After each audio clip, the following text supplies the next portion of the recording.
Bienvenidos amigos a esta reflexión del día de hoy lunes. Espero que hoy escuchen la palabra de Dios y no endurezcan su corazón, sino que por el contrario, como todos los días lo digo, sean dóciles a escucharla y dispuestos a aprender un poquitico sobre lo que está escrito. La palabra de Dios pareciera una cosa lo más de fácil del mundo, pero qué cosa tan complicada es entenderla. Y es porque cuando yo me pongo a reflexionar sobre la palabra de Dios, existen dos cosas. La primera, que aunque usted viendo no ve, aunque usted oyendo no entiende. Y entonces eso es un problema muy grave, porque al parecer es sencillo de ver y de escuchar lo que está escrito. Pero cuando usted no alcanza a reflexionar espiritualmente hablando sobre lo que está escrito, a usted le cuesta trabajo entenderlo. Y el problema radica en un detalle. Es que Dios, con D mayúscula, les ha dado un poder engañoso para que crean en la mentira, a fin de que no se salven. Y el Dios de este mundo, que es con D minúscula, que es Satanás, les ha cegado el entendimiento para que no vean el resplandor de la verdad, a fin de que no se salven.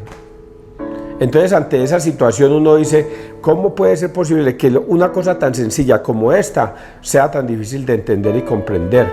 Y le es vedado a las personas que aunque oyen, no entienden. Le es vedado a las personas que aunque ven, no comprenden.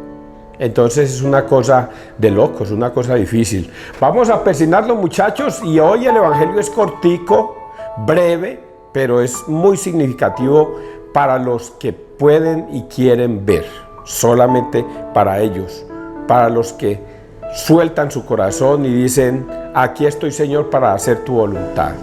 Persignémonos, muchachos, en el nombre del Padre, del Hijo y del Espíritu Santo. Amén. Vamos a leer primera Santiago 1, del 1 al 11. Al ponerse a prueba vuestra fe, os dará constancia y seréis perfectos e íntegros. Ese es el resumen. Al ponerse a prueba vuestra fe, os dará constancia y seréis perfectos e íntegros. Ese es el resumen de lo que voy a leer. Santiago, servidor de Dios y del Señor Jesucristo, saluda a las 12 tribus dispersas. Hermanos, que el colmo de vuestra dicha sea pasar por toda clase de pruebas. Sabed que al ponerse a prueba vuestra fe os dará aguante.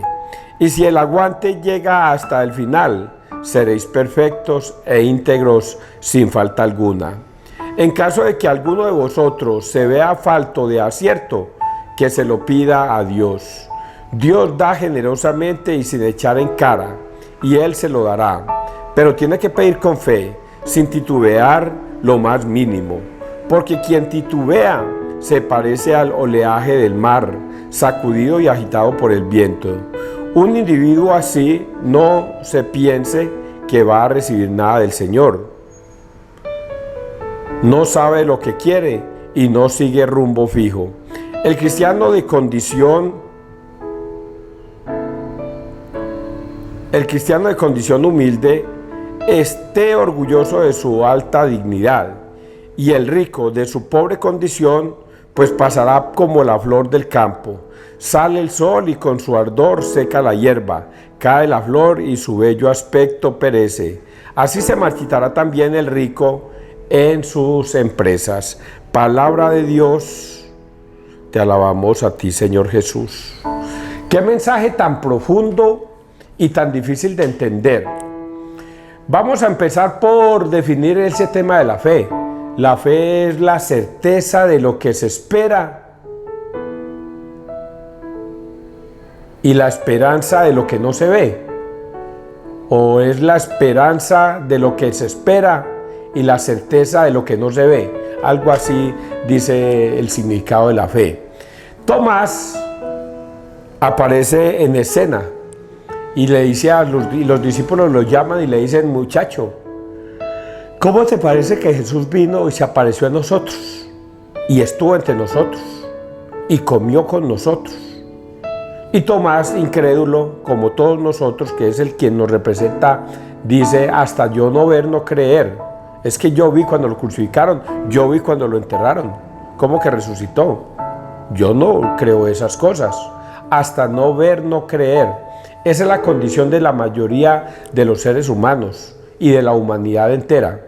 Desde el mismo inicio, cuando Jesús resucitó, hasta no ver, no creer. Y por eso aparecen textos bíblicos que son puro testimonio de lo que es real. María Magdalena encuentra a Jesús resucitado. Jesús resucitado le dice: ve a donde mis hermanos y diles que suba a mi Padre, vuestro Padre, a mi Dios, vuestro Dios. Y ella va corriendo y ellos no le creen. Pero Santiago o Juan y Pedro arrancan a correr. Ahí dice que el discípulo más amado, sabemos que el discípulo más amado es Juan, pero no ponen el nombre. Corren a buscar el sepulcro para ver con sus propios ojos. Juan corre más que Pedro, pero cuando llega Juan de primerito, él no entra, se queda afuera. Pero cuando llega Pedro, con su ímpetu, entra de una, y ven que todo está dobladito, no está tirado. No se han robado el cuerpo, ve que todo está dobladito y todo, y Juan entra después y ve lo mismo. Y ahí se dan cuenta ellos que efectivamente la promesa de Dios que iba a resucitar al tercer día se cumplió. Al tercer día resucitó. Ellos se van de gozo para avisarle a sus hermanos, y ahí es cuando se les aparece Jesús. Pero no está Tomás. Se les aparece, les explica, les habla, pero 8 días después estaban reunidos. Ya Tomás había dicho que él no iba a creer hasta no ver y no tocar, y se le aparece Jesús a Tomás: ven, Tomás, mete tu dedo en la llaga y tu mano en el costado, y no seas incrédulo sino creyente. Y esa es la condición de nosotros los seres humanos, que hasta no ver, no creer, que hasta no tocar, no creer. Y Jesús le dice y le recrimina y le llama la atención como una gran enseñanza para todos nosotros 2000 años después.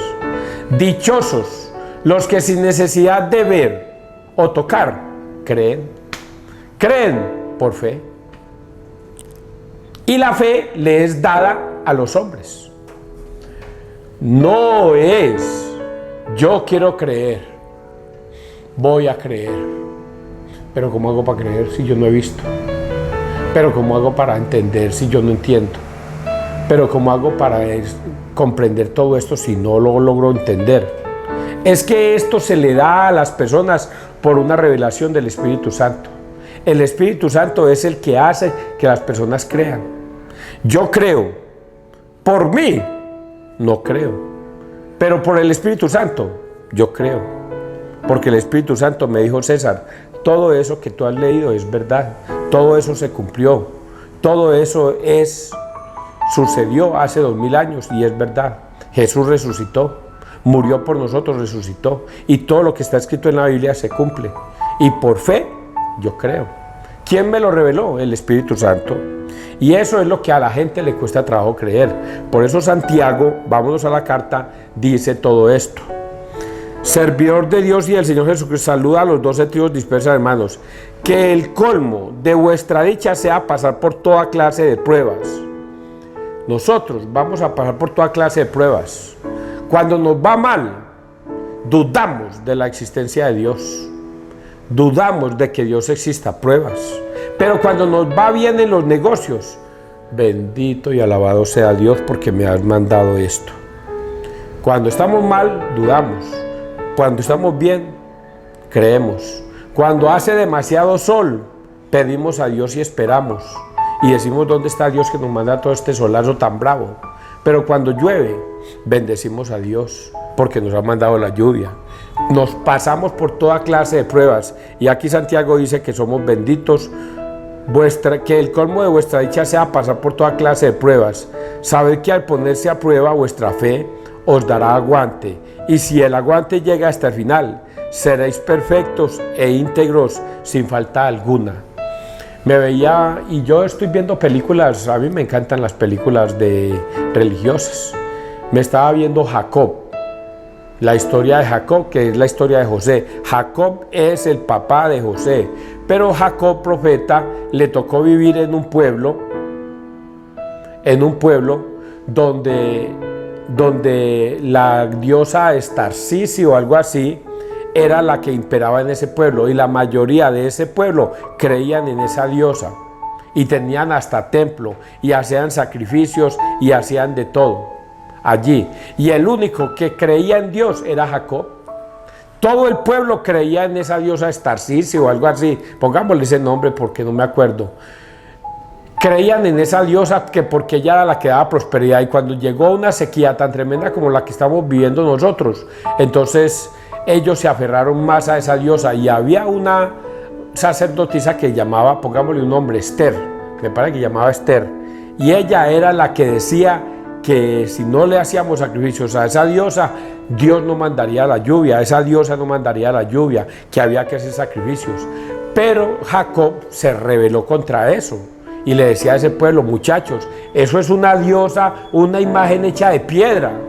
¿Cómo van a creer en una cosa hecha por los hombres? Eso no puede ser.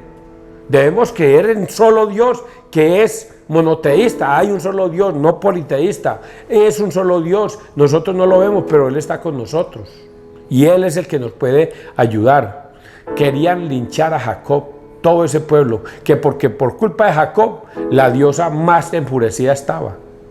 Y al final es que Jacob le pide a Dios que le cumpla, primero que le salve a su mujer porque está a punto de agonizar y tiene un bebé dentro del vientre y está a punto de agonizar y no ha podido nacer ese bebé. Él suplica a Dios y Dios le hace el milagro a Jacob. Le manda que su mujer se recupere y nazca ese niño que se va a llamar José. Y nace, e inmediatamente cae una lluvia estrepitosa sobre el pueblo, porque Dios hizo todo ese milagro. El pueblo ve todo esto, pero la diosa y la sacerdotisa Estarcici querían era que se muriera esa mujer y se muriera el niño y que no mandara lluvia para castigar a ese pueblo.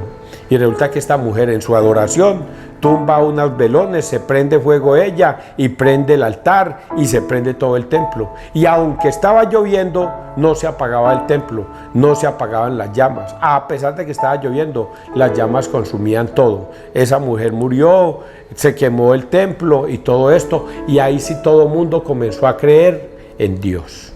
Ahí sí todo el mundo entendió que el Dios de Jacob, ese era Dios, y todo el pueblo se convirtió. ¿Qué les tocó ver? Un milagro primero para poder creer, pero luego se sostienen en la fe. Cuando Jacob se va para Canaán y los deja solos y les dice: de ahora en adelante ustedes, pueblo, van a hacer un juramento, van a aceptar a Dios como su único Dios y le van a obedecer sus mandatos y preceptos. Lo que Dios ordene, ustedes lo van a obedecer. Y en ese cuento quedamos con esa historia de Jacob. Y de esta historia, aquí hay dos cosas muy bonitas también para agregar. El caso de que alguno de vosotros sea falto de acierto, que se lo pida a Dios. Dios da generosamente y sin echar en cara, y Él se lo dará.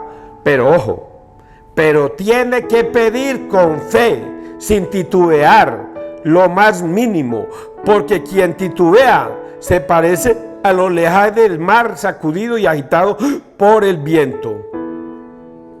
Un individuo así no se piense que va a recibir nada del Señor. Qué cosa tan difícil. ¿Vas a pedirle a Dios? No puede titubear. Tiene que pedir con fe. Dios es mi pastor, nada me faltará, y a Él le voy a pedir con fe, sin titubear. Pero hay que esperar. ¿Cuánto tiempo? No sabemos. Pero Dios da al que le pide con fe, y dice acá eso: Dios da al que le pide con fe. Un individuo así no se piense que va a ayudar, no sabe lo que quiere y no sigue rumbo fijo. El cristiano de condición humilde esté orgulloso de su alta dignidad, y el rico de su pobre condición. A ver dónde está esta parte antes de irme a esa. Ah, cierto. En caso de que alguno de vosotros se vea falto de acierto, que se lo pida a Dios. Dios da generosamente y sin echar en cara, Él se lo dará.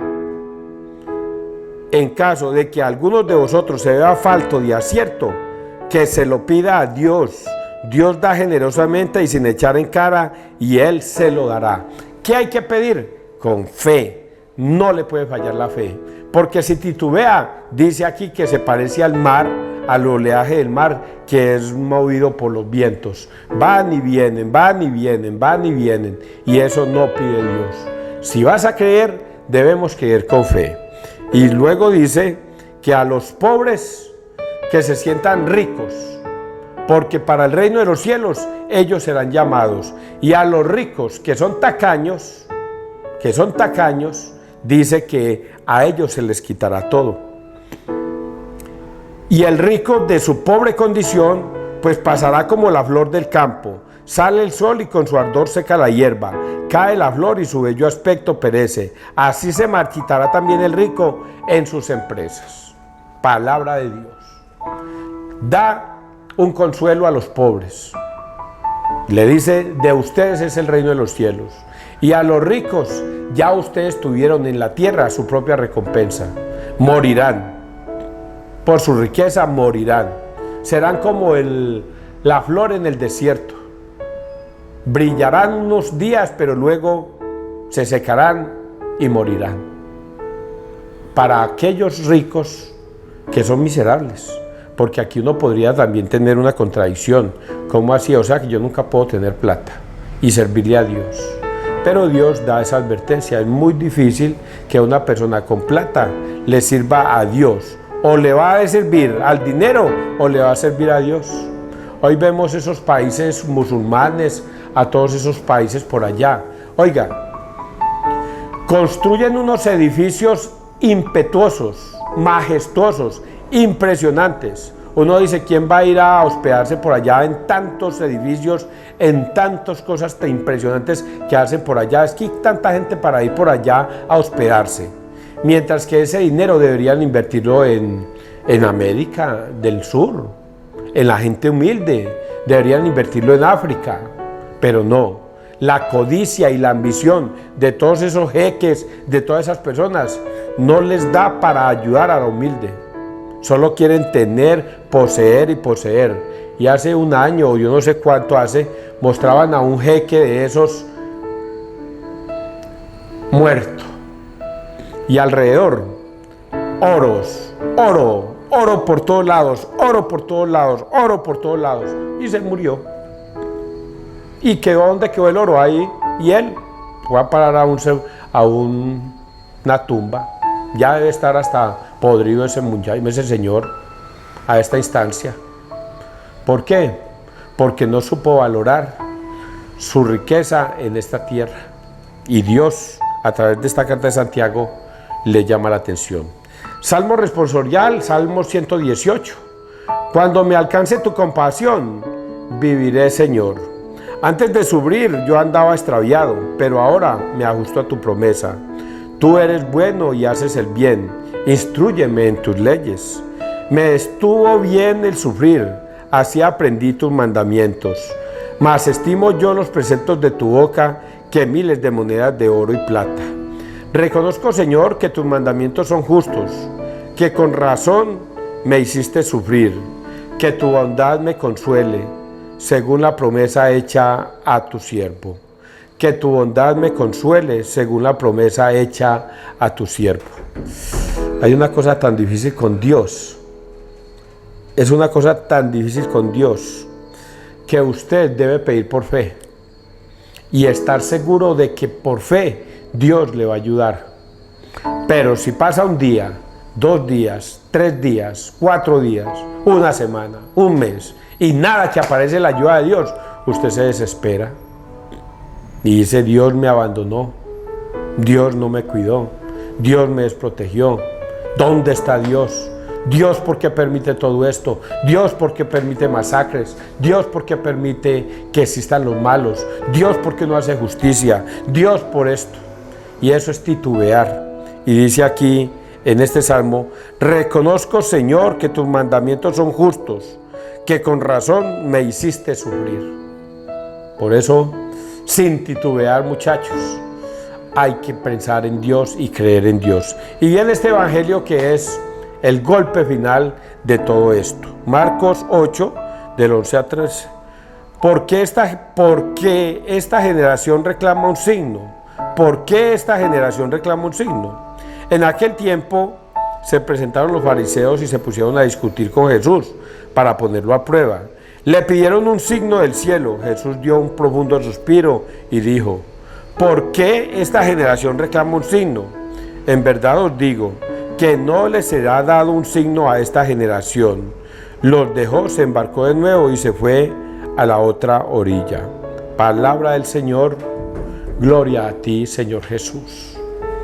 Este texto se parece a todos nosotros. A todos nosotros. Nosotros creemos en Dios si vemos signos, si vemos milagros, si vemos que realmente Dios está con nosotros. Y esa es hoy pensaron los protestantes que no los iba a tocar a ellos. Esa es una contestación a los protestantes. Los protestantes piden signos. Y si allá en esa iglesia hay milagros, para allá corro. Si allá en esa iglesia se arrojan demonios, para allá corro. Si allá en esa iglesia se ora, se santifica, a Dios, para allá corro. Y resulta que nosotros los católicos no somos así. Nosotros los católicos no somos así. Nosotros no corremos a buscar milagros. Nosotros ya tenemos un milagro patente, que es Jesucristo Eucaristía. Ese es un milagro patente. ¿Cómo que un Dios todopoderoso, más allá del planeta Tierra, más allá del universo y de multiplicidad de universos, es tan inmensamente grande que va a venir y se va a meter en una hostia? ¿Cómo que ese Dios tan omnipotente y tan fuerte y tan poderoso va a venir y se va a convertir de pan en vino en cuerpo y sangre de Cristo? Nosotros los católicos tenemos ese poder, tenemos esa fe de que ese Dios majestuoso y poderoso vino y se convirtió en cuerpo y sangre de Cristo, en esa copa y en ese pan. Y ahí está, entre nosotros.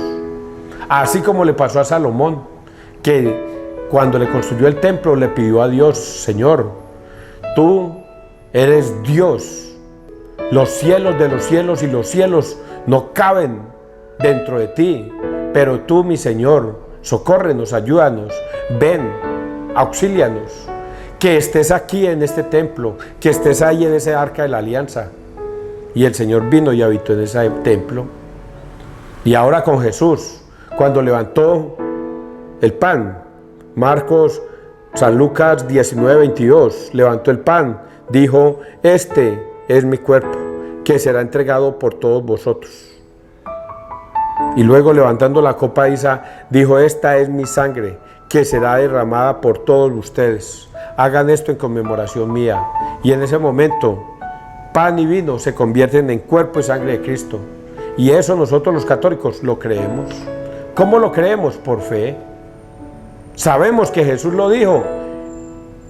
Y si el Señor lo dijo, manda, Señor, que tu siervo escucha. Nosotros no necesitamos milagros, que si alguien se levantó de una silla de ruedas, de más que se levantará en la Iglesia Católica, que alguien se curó de una loquera, de más que sí, pero por eso no nos afianzamos en Cristo, por eso no nos afianzamos a Dios, que por un milagro una persona. Entonces, si Él no hizo nada por mí, entonces yo no creo. Entonces, si yo no veo un milagro, yo no creo. Es lo que le están diciendo acá los fariseos: haznos un signo y nosotros creemos. Y Jesús vio que esa generación era perversa y dijo: esta generación no les será dado ningún signo, deberán creer por fe. Así como Nínive le creyó a Jonás, les tocó creer por fe. Así van a tener que creer los de ahora en adelante, por fe. Dichosos, Tomás, los que sin necesidad de ver o tocar, creen. ¿Entendieron eso tan bonito y tan sencillo? Yo estoy seguro que sí. Ahora si hagas esta pregunta, qué pregunta tan difícil. Yo creo, yo tengo fe tan grande como el grano de mostaza, de una semilla de mostaza, de qué tamaño es nuestra fe. Que Dios te bendiga, que Dios nos bendiga donde quiera que todos estemos.